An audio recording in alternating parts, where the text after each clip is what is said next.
their constituencies. And make no mistake, the grassroots is actually a bit of, let's say, abandoned.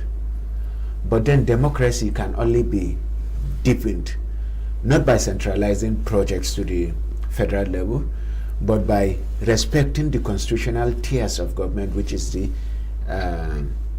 federal, state, and local governments. So what the National Assembly is supposed to be doing is to empower the local governments to be able to do all these things for their people.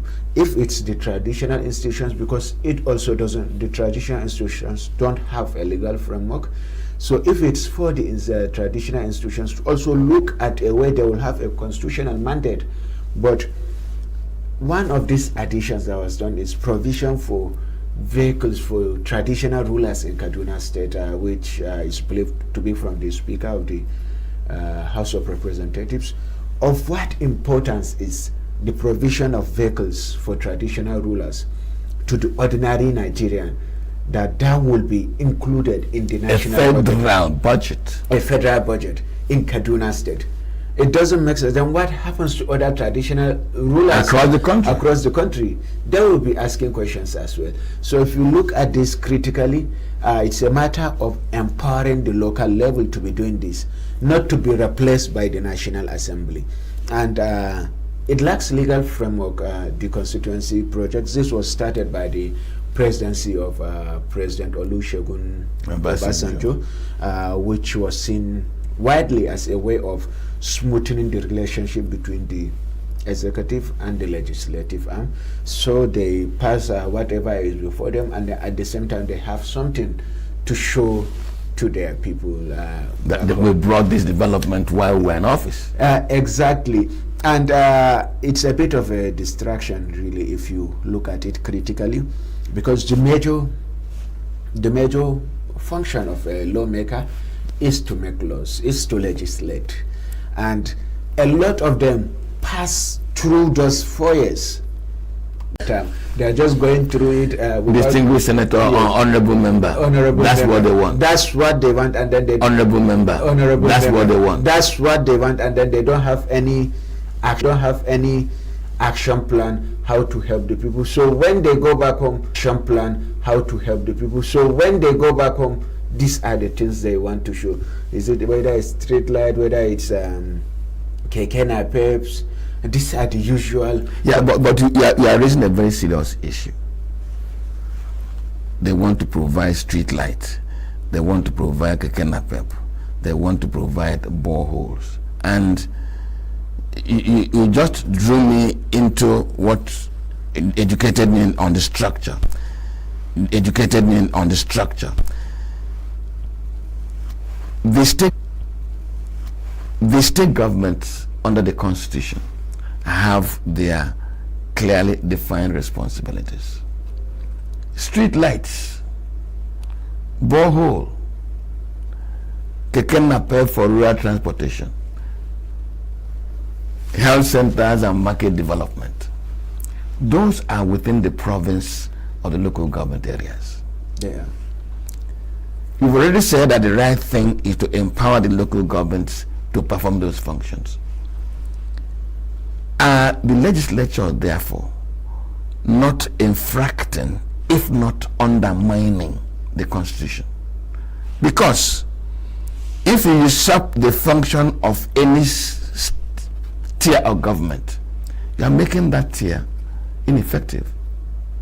By there usurping, appropriating the functions of the local government through their projects, they are making the local governments, or whichever level of governance they're supposed to provide these things, they're in fact demeaning them before the people. Okay, you are here, local government chairman, I get my whatever from Abuja. Why would I respect you? Why would I cooperate with you? So they are, now, why I'm asking this question is, if they're acting to undermine the Constitution, what do we do? Well, the first thing I think we have to look at is this is a very political situation, and it's something that might actually require a political solution. And this is something that if you are going to create a framework on whether to stop it or whether to create a framework now that will guide constituency project, you need the National Assembly to do that. And now that National Assembly is the sinner, what do we do? Well, I don't think this is something that an executive order can solve. Definitely, you still need the National Assembly. And then to eradicate a constituency project is going to be very difficult, because the National Assembly will not pass a bill to stop constituency projects. Rather, they can pass a bill to regulate it, to give it a legal framework, because it doesn't have any legal framework guiding it. And then we have the Fiscal Responsibility Act, which makes provision for the MTEF, which is the Medium Term Expenditure Framework. And this is done by the executive without input from the National Assembly. And then you set this aside, because the MTEF is really, really important, because it looks at high policy priority areas according to budgetary requirements. So if our budget is 1 naira today, and that's what we can fund for the year, the executive already makes plan for it under the MTEF. Yeah. And then when it gets to the National Assembly now, you make it 3 naira and put all those all other sectors that maybe should be handled by humanitarian organizations or local government area council, or even if they are large enough, by state governments. And you totally disregard that MTEF and then all development plans that we have. So that needs to stop. Development needs to be coordinated at all levels of government, because visibility of projects is not what makes it accountable, but rather the legality, the transparency, and also relevance to the people. So if you go to these local government areas now, there is no feasibility studies, there is no disaster and risk assessment for these projects, and then there is no coordination with the local government councils. And if you look at it, the position of a lawmaker is not an office per se in the real sense. When you take a look at the executive chairman, a state governor, or a president, or even the Senate presidency and other things. So once that lawmaker leaves office now, you have a project that has no one to oversee it, no one to continue with it, and then completely unsustainable. So if they can find a way to give ownership of these projects, no matter how important they are. If it's a borehole, definitely it's important, and the provision of water, clean drinking water, because we still struggle with water and hygiene and sanitation and all these things. So if you can allow the local government to take over these projects because you want to take political credit for it, then definitely it will die. I am from Yobe State and Zombi Senatorial District, that's Yobe South. We encounter an issue similar to this. A lawmaker under PDP built an ICT center, not with his own money, but when he was voted out now, he took ownership of that ICT facility and refused to give it to the people. And when at the end, the ICPC had to come and seal it up. Up to now, that place is not accessible. Federal money was used to make this, and because an individual could not accept defeat, that place has been sealed. It doesn't benefit anyone in the people. Yobe State has a few ICT centers for JAM because you need a place with enough computers for students to write JAM. And that could be a hub for JAM examinations. But it's locked for so many years now, I think since 2019 or thereabout. So this is something that needs to be looked at. We need to create a legal framework. When you go to India, they have a legal framework for it. The legislator recommend projects for his constituency, but the executive now handles it. Because what we also need to look at now is, despite the illegality, if a lawmaker now is the one responsible for executing and implementing projects, who will now oversee those projects? Now, you raised the issue of likelihood of corruption. Yes. likelihood of not being monitored, because you have to evaluate and know what has been delivered, I mean, in relation to what was demanded. Now, this country is fighting a very big war against corruption. And many people say that we are not winning this war. That in fact the war is defeating us as a nation. In other words, corruption is abroad now in Nigeria. If the legislators, who are the lawmakers against this kind of situation, don't forget, our efforts at checking corruption, the legal framework for it, is being determined by the legislature, and the interpretation and whatever of it is being done by the judiciary. Today, this morning, we're discussing the apparent involvement of the legislature in making tracking and handling that corruption difficult, because if their fingers are in it, how will they then? What can the ICPC, EFCC, the police, they have they have no inhibition. There's nothing, no law stopping them from investigating, arresting, and prosecuting these legislators. And let me tell you where I'm heading to. A legislator nominates, inputs a project into the budget. He insists on nominating the contractor who will execute it. He insists on what monies will be released to the contractor whom he controls. And at the end, we speak about trailing abandoned projects. We know who nominated, we know who inserted, we know who nominated the contractor, and we know how much will be paid, and they're all working free. And this morning we're using time to discuss that foolery. What are we going to do to cause ICPC and EFCC to help us solve this problem? Because say it's going to be solved politically. Politically, when we can solve it with the law and the crime that is being committed. Well, the major challenge now, and that's why I said it might need a political solution. Yes, because the common man, the common Nigerian man, is politically uneducated, and it encourages the corruption what we are seeing now. What we are seeing, because the three arms of government have three distinct roles, and it's not peculiar to Nigeria. This is globally accepted roles for the three arms of government where democracies are concerned.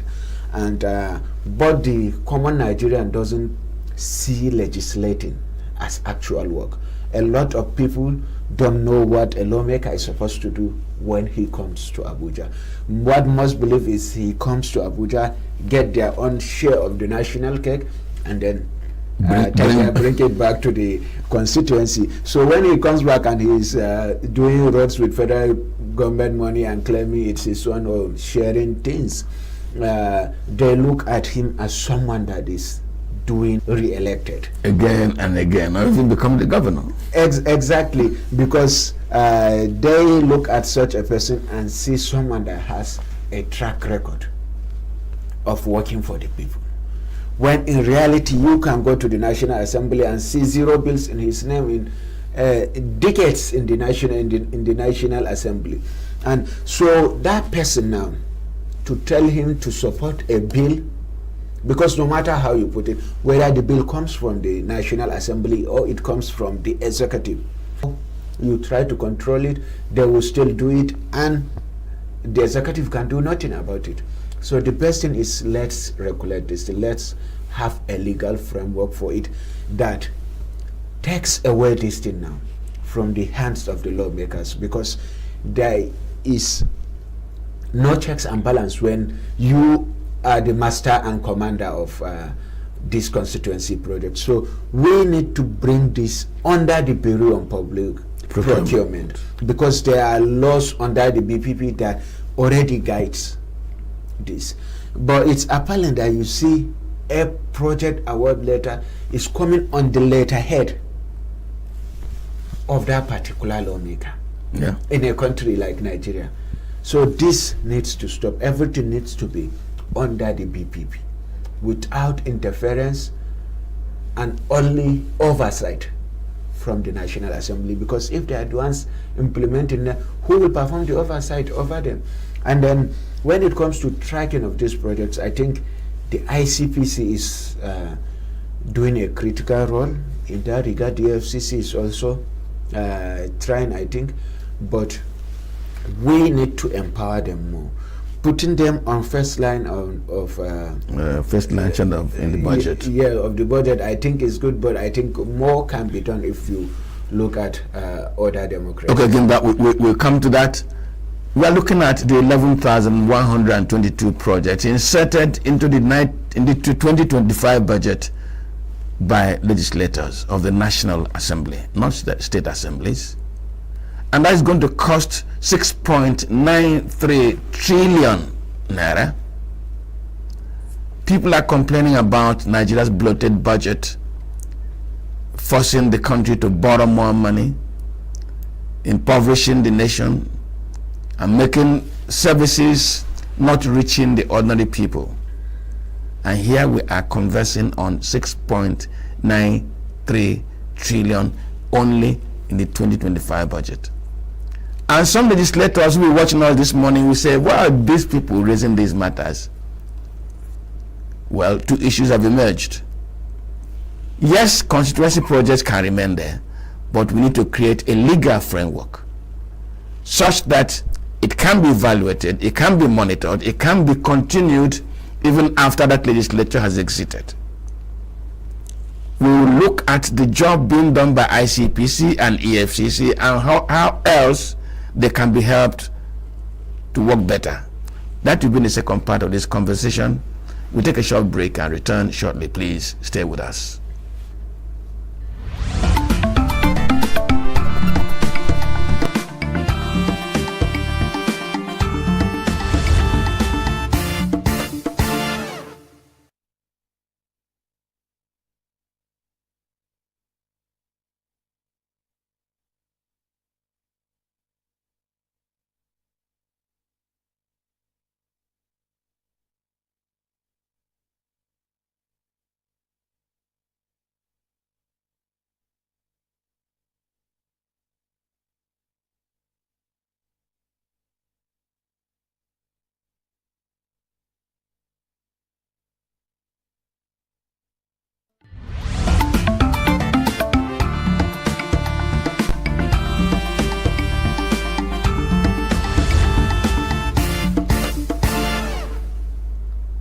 Well, we're still in the studio and I'm still with my guest, Gimba Suleiman Hassan, a lawyer, and he's from the Transparency International. In this second part of this conversation, I'm going to insist on our finding out what can be done to help those who should prosecute whoever is following the rule. And Gimba, I'm sure that when you look at my face, you think I'm worried, very worried about what is happening. Yes. Because it was politically instituted, the Obasanjo regime was trying to do governance relationship, government-arm relationship. Okay, let us also allow you pick certain items that are of immediate impact to your constituency. And they began it. But these projects really, should they not be discussed? Should they not be made to belong to that sector of the economy which they either service? For example, boreholes. Can't we go to water resources, Minister of Water Resources, and they look at what my people need, or I make an input and becomes part of water resources project for that year. so that whether I'm there or not, it continues.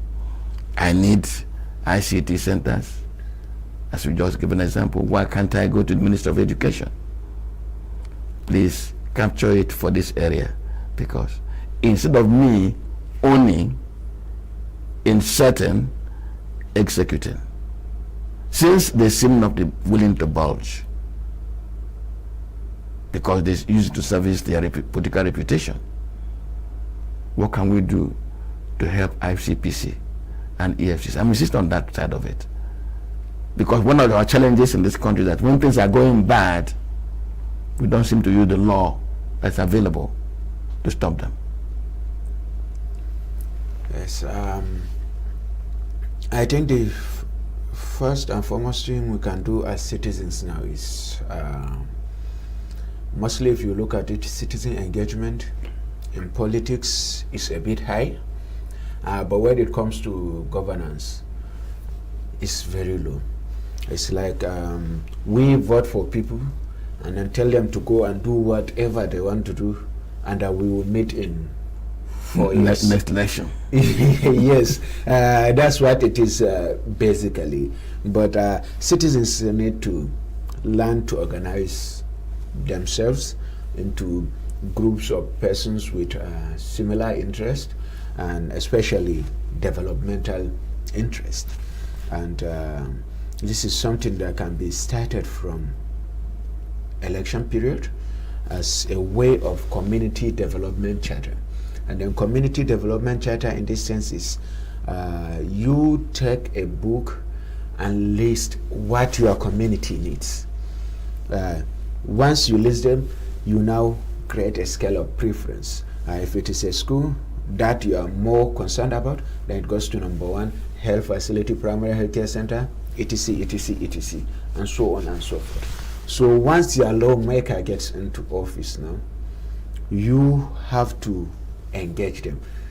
You have already given them during campaign, so yes, definitely when they go, whatever they want to put in constituency projects must be in line with actual list of list of needs. charter. Yes, he needs to sign that, and if it doesn't, it's something you can recall him. And then once he's doing a project, whether it's related to what you have given him in the charter yes, or not, it's your job as citizens now to track those projects, because a lack of local supervision yes, is what gives room for ghost projects, abandoned projects, or poor quality work when it comes to these projects.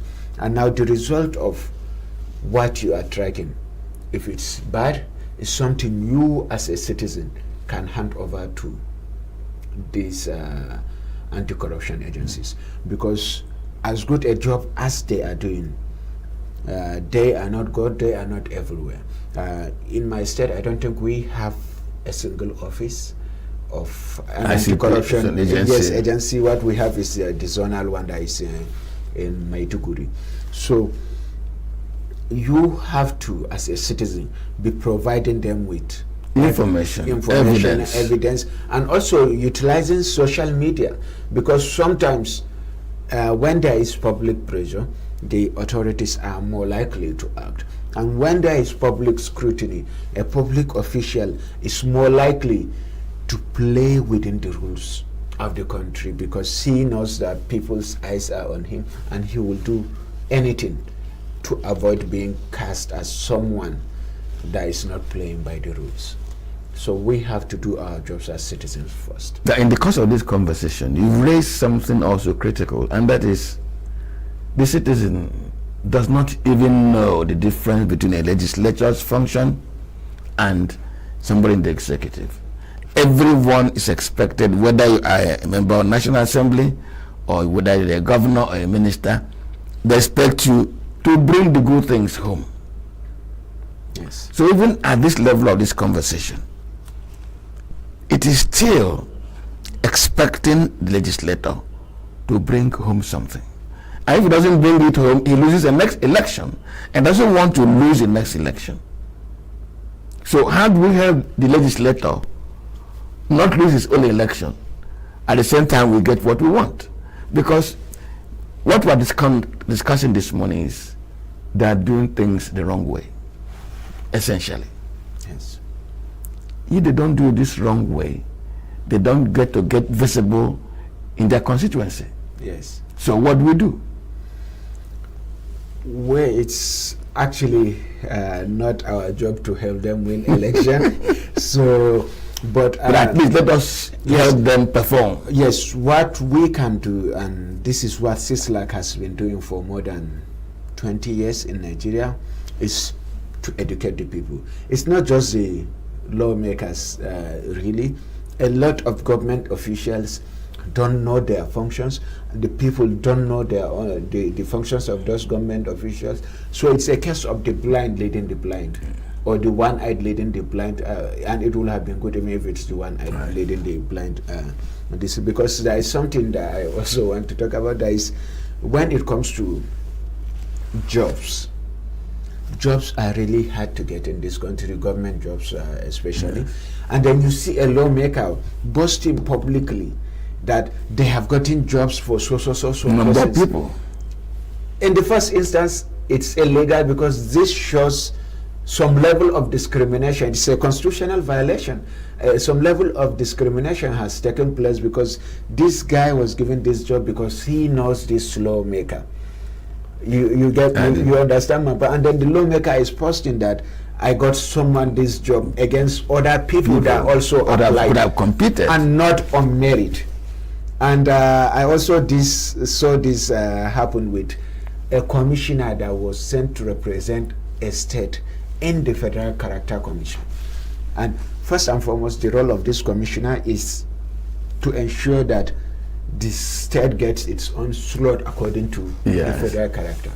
So that's his job. And then he got this job for these people.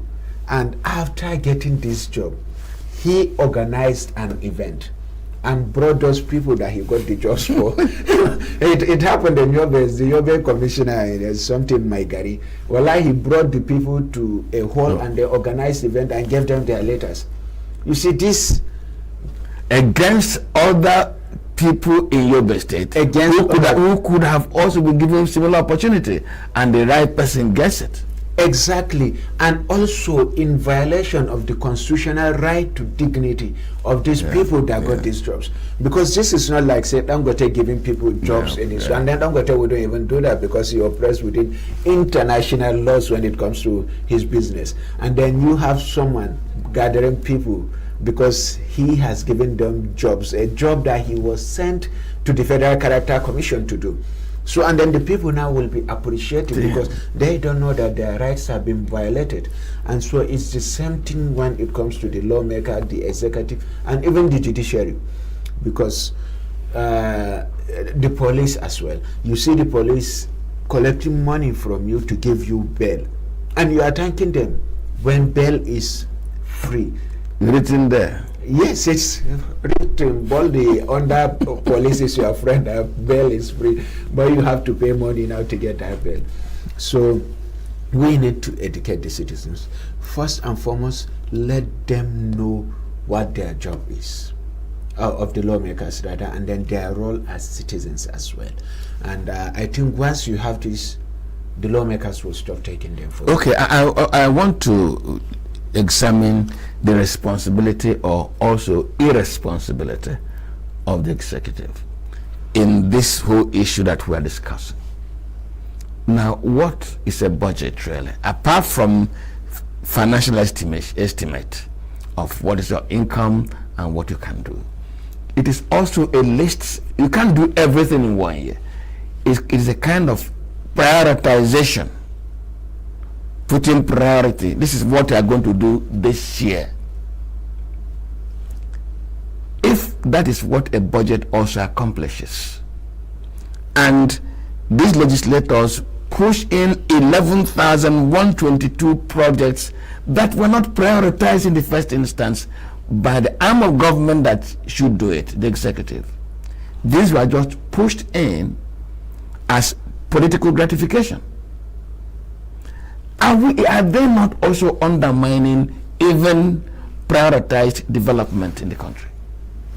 They are, like I stated earlier, because we have the medium-term expenditure framework. Yes. Which covers covers a period of 3 years. Yeah, exactly.